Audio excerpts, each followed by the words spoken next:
Okay, so could you please introduce yourself and let us know what your current job title is? Yeah, so I'm Kevin Tyson. I'm a professor of geology and environmental science at the University of St. Thomas. So really my job is teaching courses in the earth sciences, and my area of specialty really kind of revolves around global change. So I teach about climate, kind of looking at what's going on with the climate in the modern world, but also looking at the geological past and how climate has changed. I teach about oceans. I teach a course in environmental geochemistry, and I also teach part of a field course, actually a couple different field courses, among others. And Yeah, by field course, you mean like a something that students will go and actually do work in the field. yeah, that's right. And so Anthony is a graduate of the field course among others. Mhm. But yeah, so I teach a course where students learn field methods, where um, they're out in the open. They're learning how to do hands-on techniques that geologists do, that environmental scientists do. And as Anthony knows, this course is in the southwestern U.S., but I've also taught some field work in Iceland as well over the years. Awesome. And what does a normal day look like for you with the mix of teaching and research and what have you? Yeah, so I'd say a normal day, I typically am teaching one or two courses a semester. And so I'll meet with students in the classroom or in the lab as part of coursework. Um, on a typical day, I'll connect with one or two students that are doing some kind of collaborative research project with me. And so we'll touch base and check in on their progress. Um, and then another part of my job, in addition to teaching and doing research with college students, is I do service at the university, and so that can mean working on committees and helping to make decisions around the university, and also service to the profession. So I might review professional work of other scientists or professors. So think some of those different things. Very cool. Nice. So yeah, lots of different hats for sure. Yeah, yeah, for sure. Can you talk a little bit about your college education and the degrees that you hold, where you got them, what they are? Yeah, yeah. So college, I went to Carleton College, which is a small private college south of the cities down in Northfield, Minnesota. And I really have to give credit to the faculty at Carleton. There's I'd say, an amazing faculty in general, but a big part of my inspiration for going into the geosciences for a career was spurred by good teachers that I had at Carleton, and so yeah, that was huge for me. But so I earned a Bachelor of Arts degree in geology. I had a minor, or what was called there, a concentration in what's called natural history, which is sort of a combination of science and social science. So that was a minor that I did in addition to my geology degree. And then ultimately, I earned a PhD at Stanford University. So, yeah. Nice. And you would credit your undergraduate professors for really pushing you in that geology related field in your graduate programs? Yeah. I mean, I really, yes, I really do. And I started college, and I was interested in sciences to begin with when I started college, but I was really mostly interested in a biology major, and grew up pretty interested in bio. But when I took a couple classes in biology at Carleton initially, I came away sort of less enthused about all that.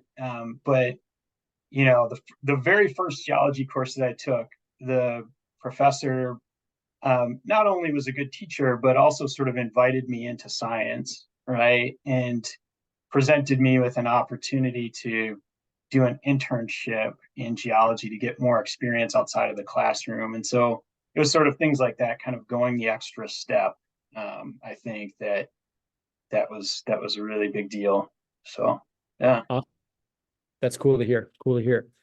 Um, we talk a lot in our class, and we say the term earth science a lot. Uh, can you, and this could be a pretty simple definition, can you define what geology is for our students? Yeah. So I think there's a common sort of what's the right word? Sort of um, misunderstanding, I guess, to some extent, that geology is the science of rocks. And I know, like, because we associate a geologist with somebody who's banging, somebody's got a rock hammer, but that's really not the case, right? So geology is the study of the earth, and what I like to tell students is what we're trying to do is figure out how the earth works.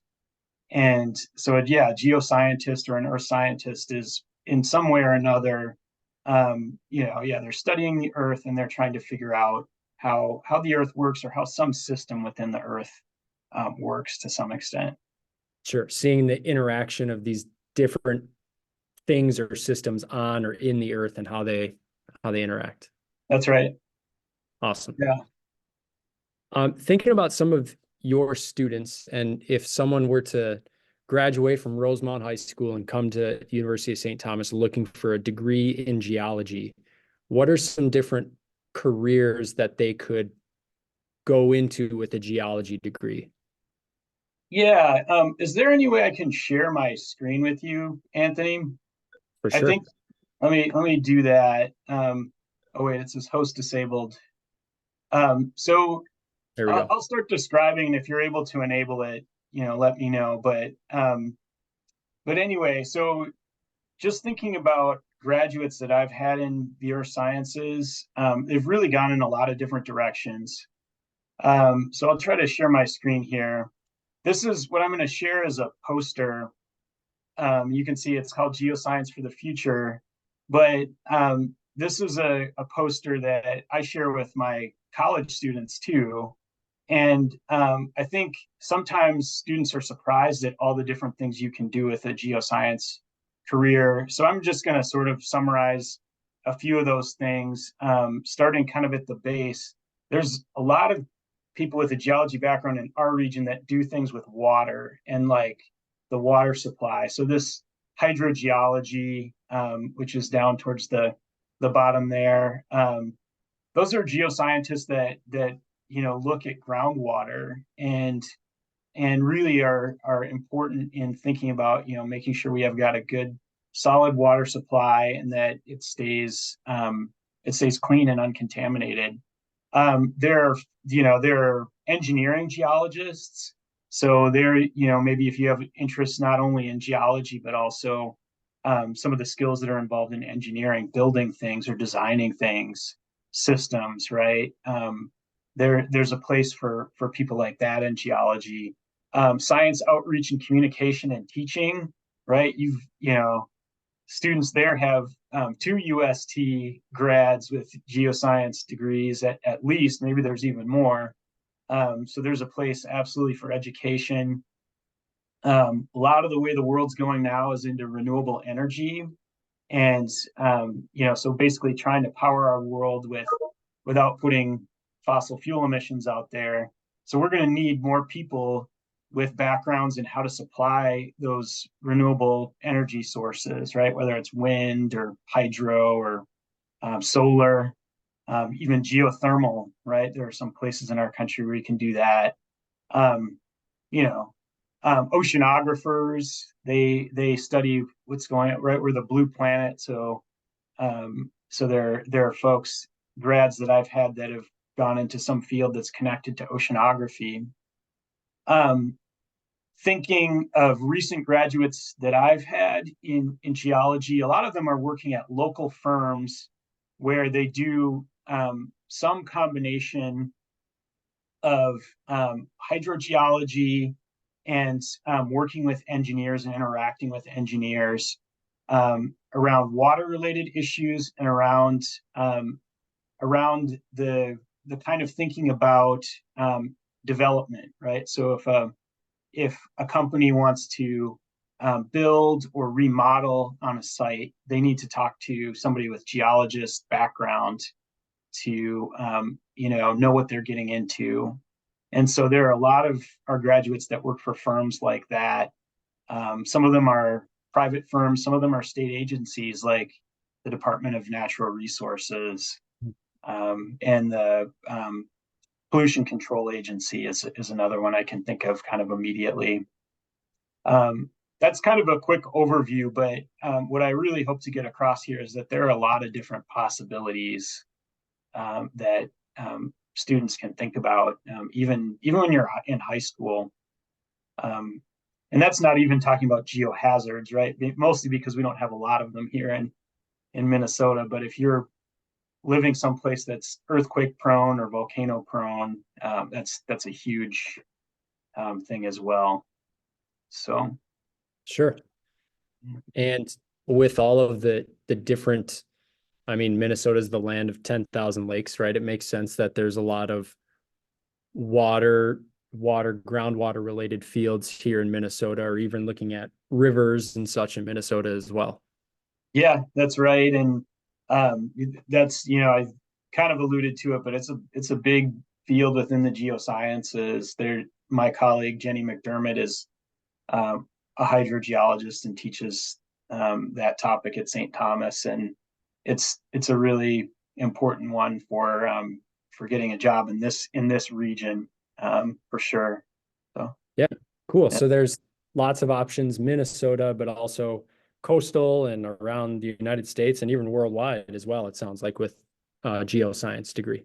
Absolutely. Yeah. And just with some of the challenges that we're coming up against in our world, right? Challenges with rising sea levels and changing climate. I would say geology and earth sciences more broadly is kind of a field where there's some growth because of the need for people that understand how the earth works to take on some of those challenges. Sure. Interesting. Yeah. Makes sense that that would be a growing field and even seeping into government policy and worldwide politics and local politics and so on. So Right, right. Yeah, we've had some graduates too from our St. Thomas program that you really hit on a good thing there, Anthony, that maybe they don't want to be a scientist or um, do things that you might traditionally connect with science. They might become lawyers, but their specialty with their background in geosciences lets them be experts in thinking about legal issues with regard to the environment or to how the earth works. Same thing in policy. yeah, interesting. That's Yeah. super interesting.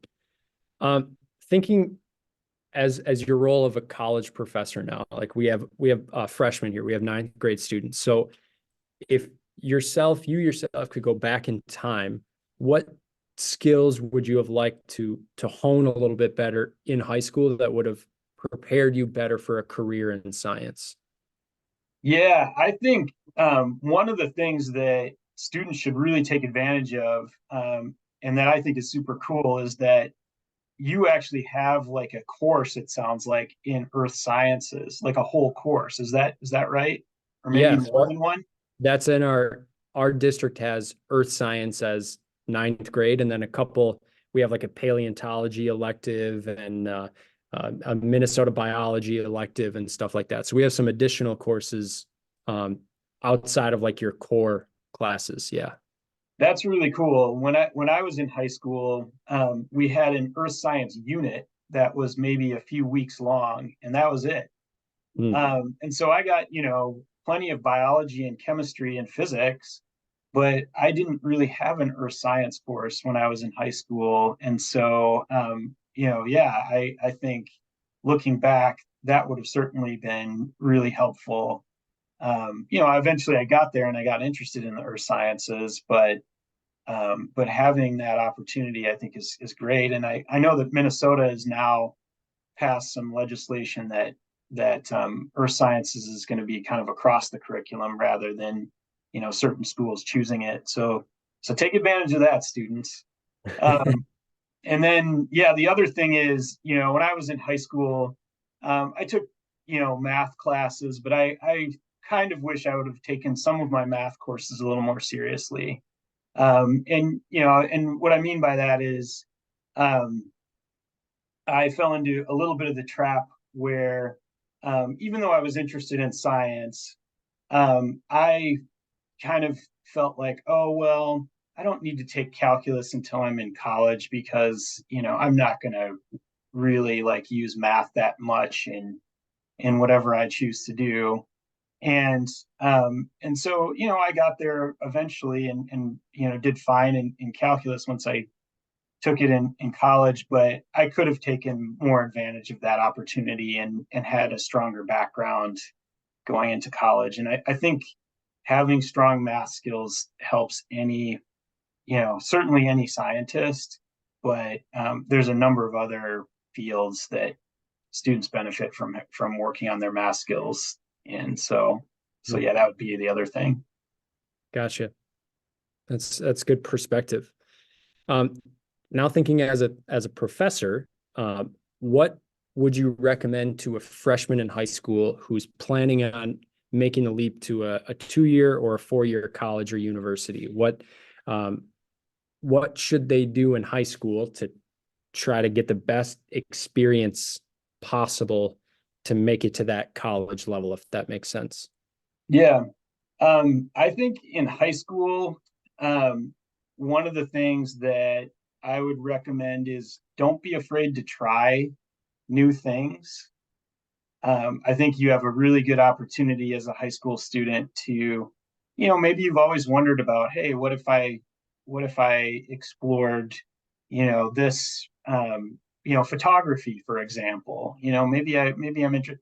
So I would encourage students where they have electives, use the opportunity to explore things that you're genuinely interested in. And because I think, yeah, gaining some knowledge of what you really like is really important, right? The better you know yourself, that can only sort of benefit you, not just in college, but in life in general. So that's a big one. Um, I kind of said my piece about math. I think that's. I know I sound like a parent with with saying something like that, but I am a parent. So and legitimately, like I think that's a that's a real um, thing that it's a good fundamental skill to hone and gives you kind of opens up opportunities. Um, Form good study habits too. I think that one of the biggest things that you discover when you make the jump from high school to college is how you have to just kind of learning to focus and to prepare and study for what can sometimes be pretty intense once you're at the college level. So the sooner you sort of form some of those habits, and what I mean, just to be a little more specific, is learning to focus on something, is setting aside time to do your homework regularly. It's something as straightforward as that, and having time where you're not distracted by, whatever's on TV or whatever else, right? Sure. Yeah.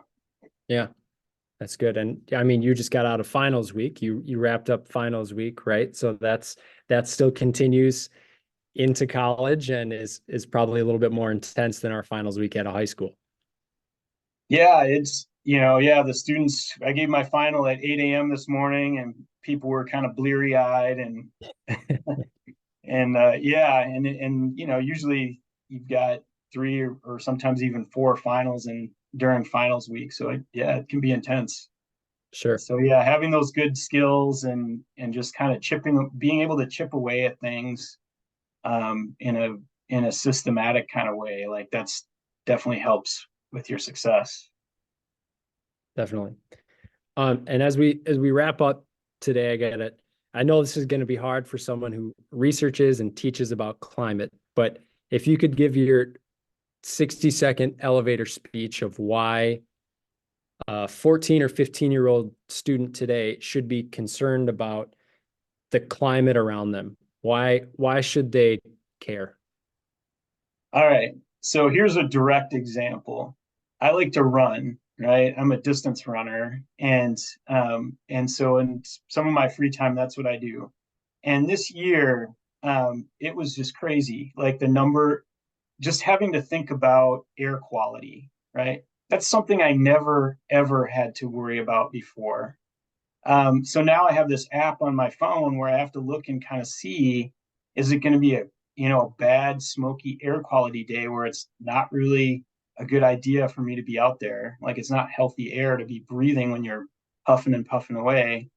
And so I think some of the effects of climate change are starting to come into our own lives, right? And for a long time, maybe living here, I might have felt like, I know there's going to be some dramatic effects, but that's other places. But I think it's really going to affect all of our lives in one way or another. And that's just, kind of a direct example from this region. Um, and then the other thing is that the pace of the change is increasing, right? And so it's a process that really we need to figure out how to slow it down because it's honestly the rate of the change that's problematic. If it's really slow, we can maybe adapt to it or come up with fixes more easily. But when it's something that accelerates, that's troubling.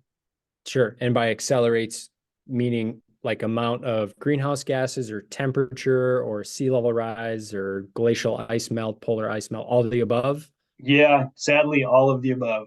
Okay. Yeah. And, while sea level rise doesn't impact us directly here in Minnesota, air quality alerts do, reduced crop yields, kind of go against like food security. And maybe you like to fish in the lakes here. And if, certain species of fish can't live in your lake anymore because the water's too warm, then that's another example of kind of some of these ripple effects that just kind of keep growing. So Sure. yeah. Awesome. Yeah. And we're actually getting into uh like natural changes to the climate is our next unit. And then we'll talk about human impact to the climate, where we'll look at graphs with CO2 and different greenhouse gases and sea level and ice and stuff like that. So that's a great primer for us as we venture into our next unit for sure. Yeah, Uh, yeah, let me know if I can help in any way. yeah, definitely. That's awesome. We appreciate it. And then I've kind of two questions, two remaining questions, and then I'll stop the recording here. Yeah. What are you currently working on as a researcher? Because you're not just a professor, you're not just a teacher, you also do some scientific research in addition to that. So what topic are you currently working on? What's taking up your brain space? And then any parting advice for high school students? Yeah, so there are kind of two main projects that I've been working on recently. One is a project that I've been working on for more than 10 years with a colleague at St. Thomas and then with students, St. Thomas students. And that's looking at drought and looking at specifically at drought in the southwestern US. And the way that we're doing that is I study the sediments that accumulate at the bottom of lakes. And so we've got lots of lakes here in Minnesota, and I also do some work on those. But we're studying a lake in Nevada and the sediment record that spans many thousands of years from this lake, and it's near Las Vegas. And unlike here, Nevada doesn't have very many natural lakes. It's just far too dry. It has a lot of what we call paleo lakes, which are just kind of dried up ancient remains of lakes.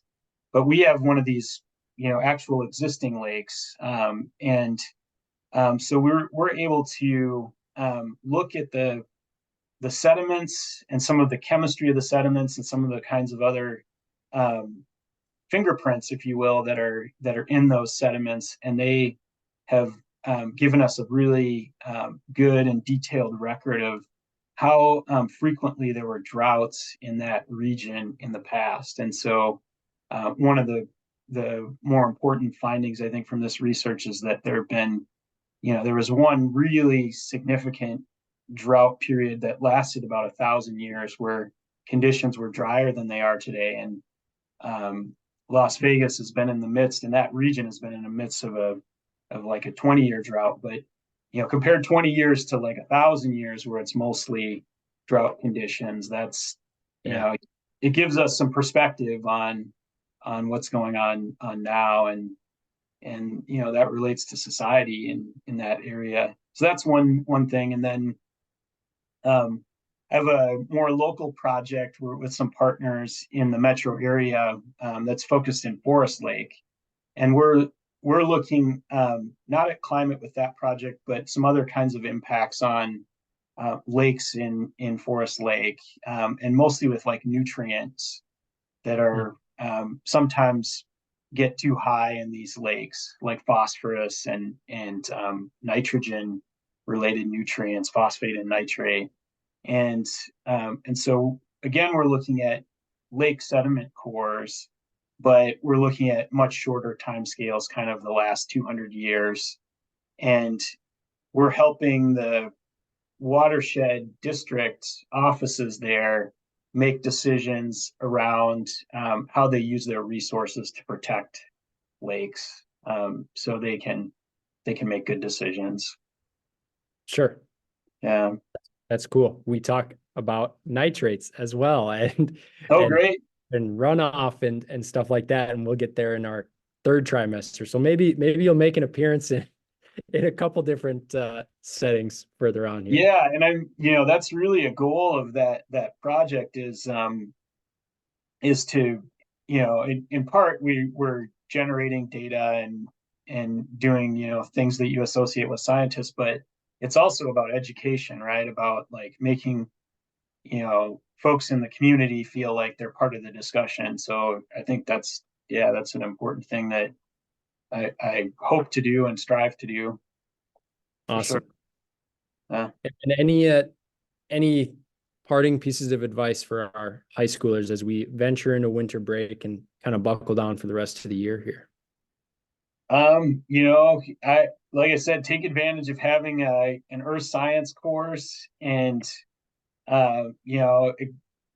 explore the things that you're interested in, right? I didn't say it earlier, but I grew up in the city in more of an urban environment. I grew up here in Minneapolis, and not necessarily the first place you'd think of a geologist coming from, but I was always kind of interested in the outdoors and observing and getting my hands on things. Started out with bugs for me, so I always encourage students to kind of chase after the things that you're naturally gravitating towards, that you're interested in, and explore those things.